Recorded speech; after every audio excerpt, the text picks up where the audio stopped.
ओम शांति। आज है 17 अगस्त 2026 और आज की मुरली में बाबा हम बच्चों को बा और दादा की मधुर कहानी सुनाते हैं। बाबा कहते हैं डबल ओम शांति।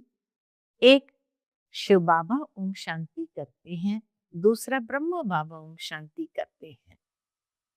ये दोनों बाप दादा है।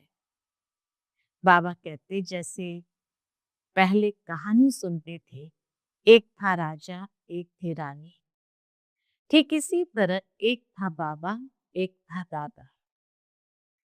और बाबा आते हैं दादे में और हम बच्चों को शिव बाबा का वर्षा मिलता है दादा द्वारा। तो बाप दादा की ये वंडरफुल कहानी संगम पर ही समझने की है।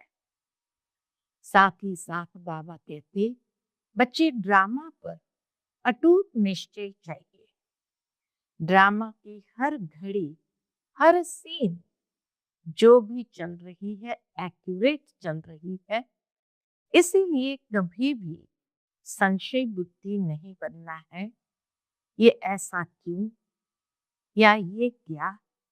बाबा कहते ड्रामा एक्यूरेट बना हुआ है और तुम बच्चों को भी सदा इस ड्रामा की पटरी पर स्थिर रहना। जितना हो सके ड्रामा को यथाकृति समझते हुए हर कदम आगे बढ़ना है, पुरुषार्थ करते जाना है। तो सुनते हैं आज के बाबा के अनमोल मधुर महावाक्य। ओम शांति। मीठे बच्चे, बाप और दादा की भी वंडरफुल कहानी है। बाप जब दादा में प्रवेश करे तब तुम ब्रह्मा कुमार कुमारी वर्षे के अधिकारी बनो। आज की मुरली से प्रश्न है, निश्चित ड्रामा को जानते हुए भी, निश्चित ड्रामा को जानते हुए भी तुम बच्चों को कौन सा लक्ष्य अवश्य रखना है। उत्तर है पुरुषार्थ कर गैलोप करने का, अर्थात विनाश के पहले बाप की याद में रह कर्मातीत बनने का लक्ष्य अवश्य रखना है। कर्मातीत अर्थात आयरन एजेड से गोल्डन एजेड बनना। कर्मातीत का मतलब है आयरन एजेड से गोल्डन एजेड बनना। पुरुषार्थ का यही थोड़ा सा समय है, इसीलिए विनाश के पहले अपनी अवस्था को अचल अडोल बनाना है। ओम शांति। दोबारा बाबा ने कहा ओम शांति। ये दोनों कौन कहते हैं? एक था बाबा, एक था दादा। एक ओम शांति बाबा ने कहा, दूसरी ओम शांति दादा ने कहा। कहानी सुनाते हैं ना, एक था राजा, एक थी रानी। अब यह फिर है नई बात। एक बाबा, एक दादा। तुम कहेंगे 5000 वर्ष पहले भी एक था शिव बाबा, दूसरा था ब्रह्मा दादा। तो ये सारी है नई बातें। अब शिव के बच्चे तो सब है, सभी आत्माएं एक बाप की संतान है। वह तो है ही है। अविनाशी आत्मा परमात्मा की संतान तो है ही है। ब्रह्मा के बच्चे ब्राह्मण भी थे। प्रजापिता ब्रह्मा की संतान ब्रह्मा कुमार कुमारियां थे। उन्हों को कौन पढ़ाते थे? शिव बाबा। ब्रह्मा कुमार कुमारियों को कौन पढ़ाते थे? शिव बाबा। प्रजापिता ब्रह्मा के ये ब्रह्मा कुमार कुमारियां ढेर बच्चे हैं ना। ब्रह्मा कुमार कुमारियां मानते हैं बरोबर हम शिव बाबा के बच्चे भी हैं, पोत्र भी है। बच्चे तो है ही, अब पोत्रे भी बने हैं। ब्रह्मा कुमार कुमारियां शिव बाबा के पोत्रे भी हैं। ब्रह्मा द्वारा दादी से वर्षा ले रहे। अभी तुमको दादे से वर्षा मिलता है, जिसको शिव बाबा कहते हैं। परंतु वर्षा शिव बाबा का है, लेकिन कहा जाता दादे का वर्षा मिलता है, क्योंकि प्रजापिता है और प्रजापिता उसका पिता शिव बाबा तो दादे हो गए, तो दादे का वर्षा मिलता है। परंतु ब्रह्मा कुमार कुमारियां होने के कारण उनको हम दादा कहते हैं। बड़ा भाई भी है। वर्षा दादे का है, ब्रह्मा दादा नहीं। दादे का यानी ग्रैंडफादर का, ब्रह्मा दादा अर्थात बड़ा भाई। वैकुंठवासी बनने का वर्षा उस बाप से मिलता है, शिव बाप से मिलता है। आधा एक वर्षा पाते हूँ, फिर तुमको श्राप मिलता है। इससे रावण से नीचे उतरते आते हो, जैसे कि ग्रहाचारी बैठती है नीचे उतरने की। अभी तुम बच्चे समझते हो, हमारी ग्रहाचारी राहु की दशा पूरी हुई। राहु की दशा है सबसे बुरी। ऊंचते ऊंच बृहस्पति की दशा, फिर राहु की दशा बैठी, तो 5 विकारों के कारण हम काले हो गए। अब फिर बाप कहते हैं, दे दान तो छूटे ग्रहण। है तुम्हारी बात। बाबा कहते हैं इस समय तुम्हारी बात है। उन्होंने फिर सूर्य चंद्रमा का ग्रहण समझ लिया है। जब ग्रहण लगता है तो दान मांगते हैं। यहाँ बाप तुमको कहते हैं 5 विकारों का दान दो, तो ग्रहाचारी उतर जाएगी।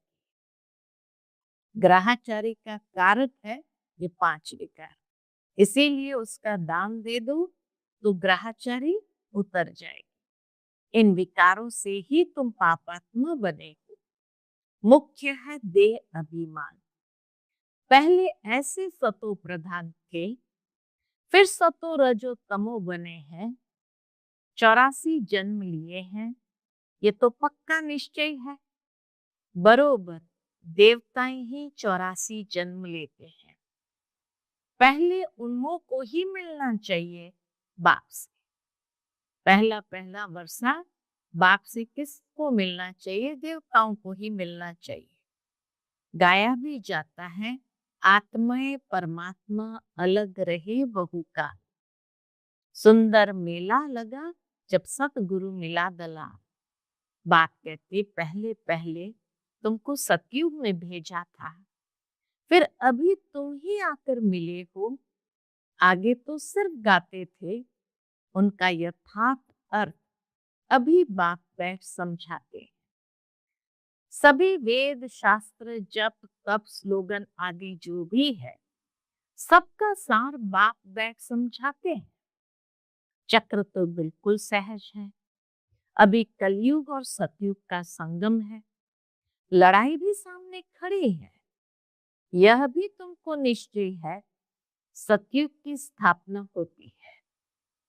कलयुग में जितने भी हैं, उन सब के शरीर खलास हो जाएंगे। बाकी आत्माएं पवित्र बन हिसाब किताब चुकतू कर जाएगी। यह सबके कयामत का समय है। आत्मा शरीर छोड़ चली जाएगी। ये तुम्हारी बुद्धि में अभी है। जब तक हम कर्मातीत अवस्था को पाए, तब तक संगम पर खड़े हैं। एक तरफ है करोड़ों मनुष्य, दूसरे तरफ हो सिर्फ तुम थोड़े से। तुम्हारे में भी कितने हैं जो निश्चय बुद्धि होते जाते हैं? बाबा को चाहिए पक्की निश्चय बुद्धि। इसीलिए बाबा कहते एक तरफ सारी दुनिया, दूसरी तरफ तुम थोड़े से ब्राह्मण, उसमें भी पक्की निश्चय बुद्धि कितने हैं? निश्चय बुद्धि विजयंती, फिर जाकर विष्णु के गले की माला बनेंगे। एक है रुद्राक्ष की माला, दूसरी है रुंड माला। उस रुंड माला में छोटी छोटी शक्लें होती है। ये निशानी है। हम आत्माएं ही आकर फिर बाप के गले की माला के दाने बनेंगे, फिर यहाँ आएंगे नंबरवार। माला 8 की भी है, 108 की भी है, 16,108 की भी है। अब 16,000 है या 5-10 हजार है, उनका कोई हिसाब नहीं निकाला जाता। ये मालाएं गाई जाती है। बाबा कहते हैं, ये सब तुम क्यों विचार करते हो? जितने भी राजाएं कल्प पहले सतयुग त्रेता में बने थे, उतने ही बनेंगे। 100 बने या 200 300 बने, ये पूछना नहीं है। राजाएं भी तो होंगे, अलग अलग राजाओं की राजधानी होगी। महाराजा महारानी एक ही होंगे, लेकिन अनेक राजाएं तो होंगे, तभी तो दिखाते हैं। श्री कृष्ण अलग राजा के प्रिंस थे और राधा अलग राजा के प्रिंसेस थी।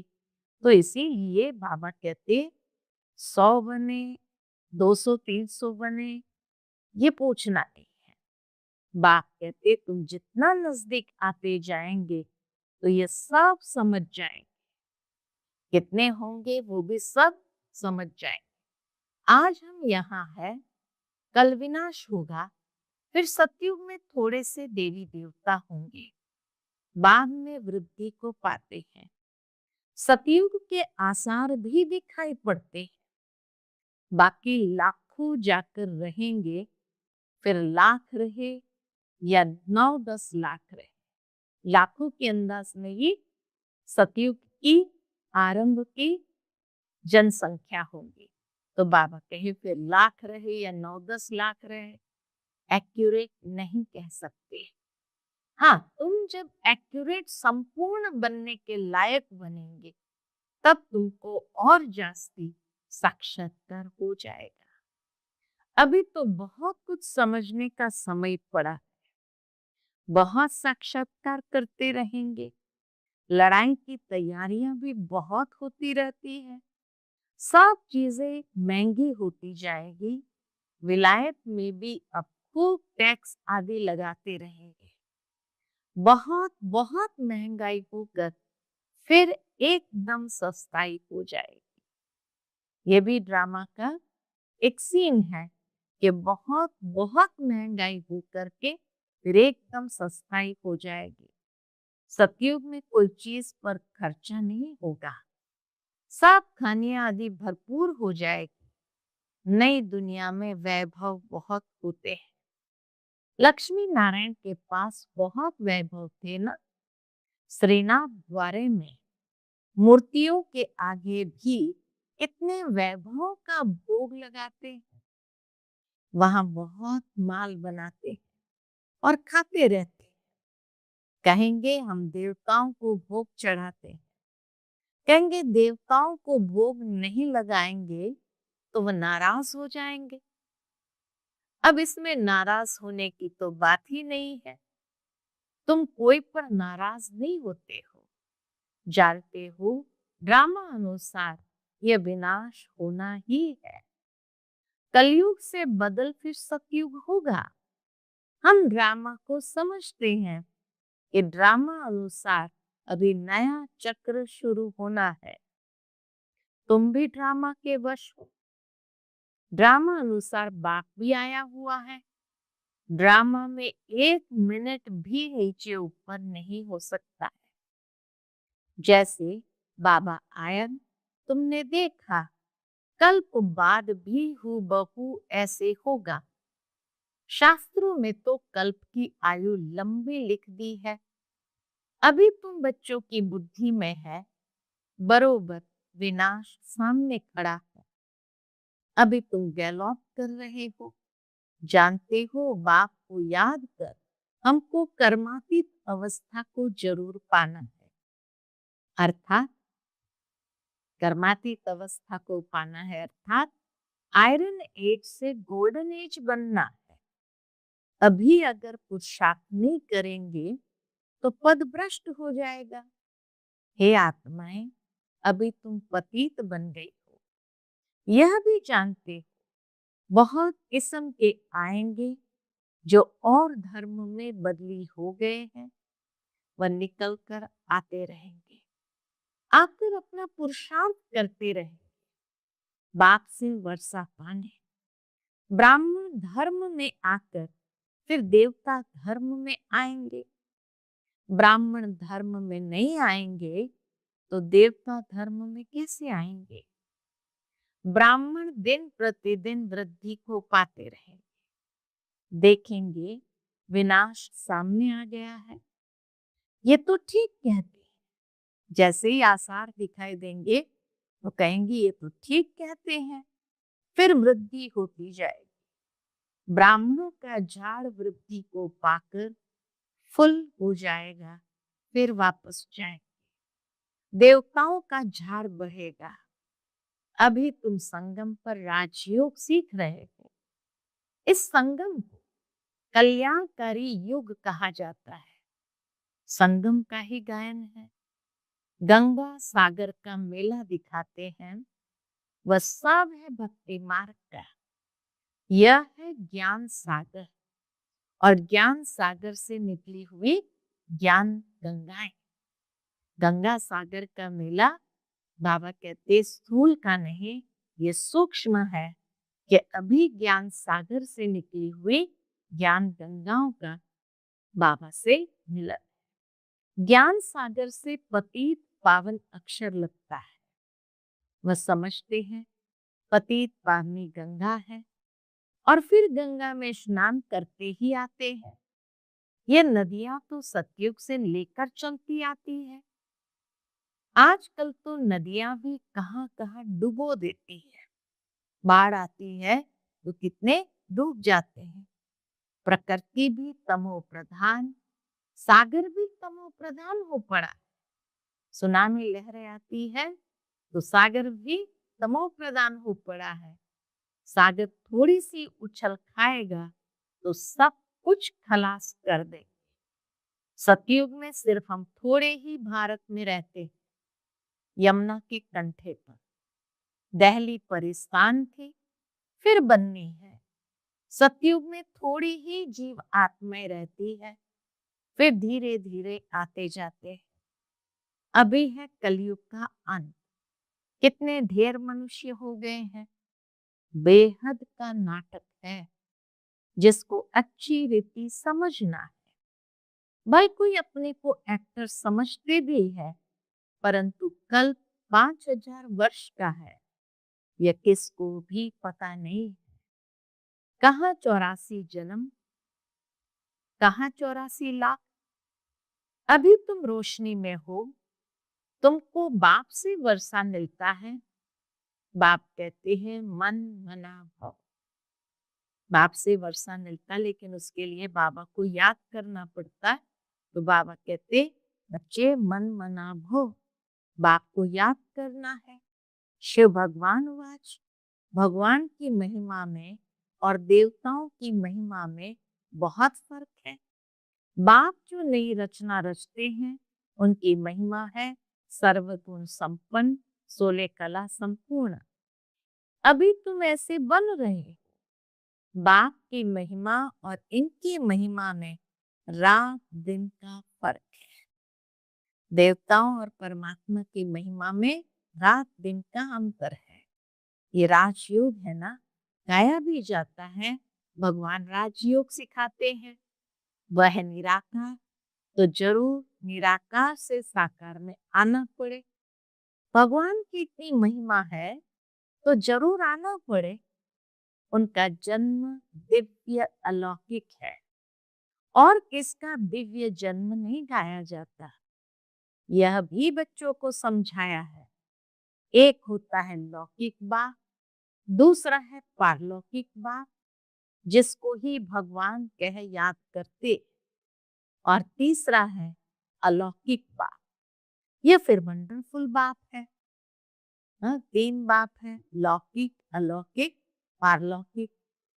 जब पारलौकिक बाप बच्चों को एडॉप्ट करते हैं तो बीच में यह अलौकिक आ जाता है, क्योंकि बिना अलौकिक प्रजापिता ब्रह्मा के एडॉप्ट नहीं हो सकते। प्रजापिता ब्रह्मा के कितने ढेर बच्चे हैं। शिव बाबा आकर ब्रह्मा द्वारा तुमको अपना बनाते हैं। कितने ब्रह्मा कुमार कुमारियां बनते हैं। लौकिक बाप को तो करके 8-10 बच्चे होंगे। अच्छा, शिव बाबा भी है पारलौकिक बाप, उनके तो अनेक बच्चे हैं। सभी आत्माएं कहती है हम सब ब्रदर्स हैं। अब इस संगम पर ही फिर अलौकिक बात मिलता है। ये ज्ञान तुमको वहां नहीं रहेगा, सतयुग में नहीं रहेगा। प्रजापिता ब्रह्मा बाप मिलता ही तब है जबकि बाप आकर नई सृष्टि रचते हैं। तो यह अलौकिक जन्म हुआ न, इनको कोई समझ नहीं सकते। वह लौकिक, वह पारलौकिक और यह है संगम युगी अलौकिक बाप। लौकिक बाप तो सतयुग से लेकर होते आए हैं। पारलौकिक बाप को वहां कोई याद नहीं करते। वहां होता ही है एक बाप, हे भगवान, हे परमात्मा कहकर याद नहीं करते। सतयुग में कोई हे भगवान, हे परमात्मा कहकर याद नहीं करते हैं। फिर द्वापर में जब भक्ति मार्ग शुरू होता है तो बाप 2 होते हैं। संगम पर है 3 बाप। प्रजापिता ब्रह्मा भी अभी मिलता है, अभी तुम उनके बने। जानते हो यह अलौकिक बाप है। अभी तुम इन दोनों को अच्छी रीति जानते हो और याद करते हो। अपने को आत्मा समझ बाप को याद करो। सतयुग में याद करने की दरकार ही नहीं रहती। दुख में पारलौकिक बाप का सब सिमरण करते हैं। ये तो बिल्कुल सहज बात है कि जरूर दुख होगा तो सब परमात्मा बाप को याद करेंगे। सतयुग त्रेता में एक बाप होता है, द्वापर में 2 बाप होते हैं और इस समय तुम अलौकिक बाप के बच्चे बने हो। जिस द्वारा तुम वर्षा लेते हो, तुम बच्चे ही ब्राह्मण बनते हो जो फिर देवता बनेंगे। विनाश भी तुम्हारे को ही देखना है। जो तुम इन आंखों से देखेंगे, बॉम्ब्स छोड़ेंगे, मनुष्य तो मरेंगे ना। जापान में भी बॉम्ब छोड़ा, देखा ना कैसे मनुष्य मरे। अब यहाँ लड़ाइयां लगती रहती है। खुद भी कहते हैं हम तंग होते जाते हैं। 10-10 वर्ष तक भी लड़ाई चलती रहती है। बॉम्ब्स में तो चप्पी सेकंड में सब खलास हो जाएगा। चिंगारी लगती है तो शहर नष्ट हो जाते हैं। यह तो बॉम्ब्स है, आग भी लगनी है। बॉम्ब्स के द्वारा ही आग भी बाबा कहते लगनी है। तुम बच्चे जानती हो बाप आए ही हैं, इसलिए स्थापना और विनाश कराने। तो जरूर ये सब होगा। पुरुषार्थ करने का अभी समय है। माया घड़ी घड़ी तुम्हारा बुद्धि योग तोड़ देती है। अजन तुम अडोल स्थिर कहाँ बने हो? बुद्धि योग इसीलिए टूटता है क्योंकि अभी तक अडोल स्थिर नहीं बने हैं। कहते हैं बाबा माया के तूफान बहुत आते हैं। कोई तो सारे दिन में घंटा आधा भी याद नहीं करते हैं। बाप कहते तुम कर्म योगी हो। 8 घंटा तो ये सेवा करेंगे। 8 घंटा याद कर सको इतना पुरुषार्थ करना है। याद करते रहने से विकर्म विनाश होते जाएंगे। इसको ही योग अग्नि कहा जाता है। यह है मेहनत। गृहस्थ व्यवहार में रहते हुए सिर्फ याद करना है। यह भी बाबा बतलाते हैं कि जिन्होंने गृहस्थ छोड़ा है, बच्चे बने हैं, वह भी इतना याद नहीं करते हैं। घर में रहने वाले और ही जास्ती याद करते हैं। अर्जुन और भील का भी मिसाल देते हैं ना। एकलव्य और अर्जुन का भी मिसाल देते हैं ना। मेहनत है बाप को याद करना और चक्र को समझना। महाभारत लड़ाई भी जरूर लगेगी, सतयुग में थोड़ी लगेगी। तो तुम बच्चों को अंधों की लाठी ही बनना है। सबको रास्ता बताना है कि बाप को याद करो, चक्र को याद करो, स्वदर्शन चक्रधारी बनो। बाप को याद करो, चक्र को याद करो, स्वदर्शन चक्रधारी बनो। अच्छा, मीठे मीठे सिकिलधे बच्चों प्रति माता पिता बाप दादा का याद प्यार और गुड मॉर्निंग। रूहानी बाप की रूहानी बच्चों को नमस्ते। हम सभी रूहानी बच्चों की रूहानी माता पिता बाप दादा को याद प्यार, गुड मॉर्निंग और नमस्ते। नमस्ते। शुक्रिया बाबा, शुक्रिया। आज की मुरली से धारणा के लिए मुख्य सार है। पहली पॉइंट, कम से कम 8 घंटा याद में रहने का पुरुषार्थ करना है। अपनी अवस्था अचल अडोल रखने के लिए याद का अभ्यास बढ़ाना है, गफलत नहीं करनी है। दूसरी पॉइंट, यह ड्रामा बिल्कुल एक्यूरेट बना हुआ है, इसीलिए किसी पर भी नाराज नहीं होना है, निश्चय बुद्धि बनना है। आज का बाप दादा का मधुर वरदान हम बच्चों के प्रति है, तोड़ना, मोड़ना और जोड़ना। इन 3 शब्दों की स्मृति द्वारा सदा विजयी भव। तोड़ना, मोड़ना और जोड़ना, इन 3 शब्दों की स्मृति द्वारा सदा विजयी भव। सारी पढ़ाई और शिक्षाओं का सार यह 3 शब्द है। पहला, कर्म बंधन तोड़ने। दूसरा, अपने संस्कार स्वभाव को मोड़ना है। और तीसरा, एक बाप से सर्व संबंध जोड़ने। यही 3 शब्द संपूर्ण विजयी बना देंगे। इसके लिए सदा यही स्मृति रहे कि जो भी इन नैनों से विनाशी चीजें देखते हैं वह सब विनाश हुई पड़ी है। उन्हें देखते भी अपने नए संबंध, नई सृष्टि को देखते रहो तो कभी हार हो नहीं सकती। आज का स्लोगन है, योगी की निशानी है सदा क्लीन और क्लियर।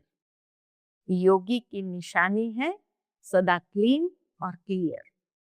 आज का व्यक्त इशारा है, अपवित्रता के बीज को भी समाप्त कर संपूर्ण स्वच्छ पवित्र बनो। उसके अंतर्गत बाबा कहते, अगर ब्राह्मण जीवन में संकल्प में भी अपवित्रता व अमर्यादा आ जाती है तो तख्त नशीन के बजाय गिरती कला में अर्थात नीचे आ जाते हो। कोई भी कर्म नहीं हुआ लेकिन व्यर्थ कर्म भी हुआ तो पश्चाताप के बजाय महसूसता की स्टेज होती है। महसूस होता है कि ये रॉन्ग है, नहीं होना चाहिए। वह बात कांटे के समान चुभती रहेगी। इसीलिए इस व्यर्थ से भी मुक्त बनो। इस व्यर्थ से भी बाबा कहते मुक्त बनो। अच्छा, ओम शांति।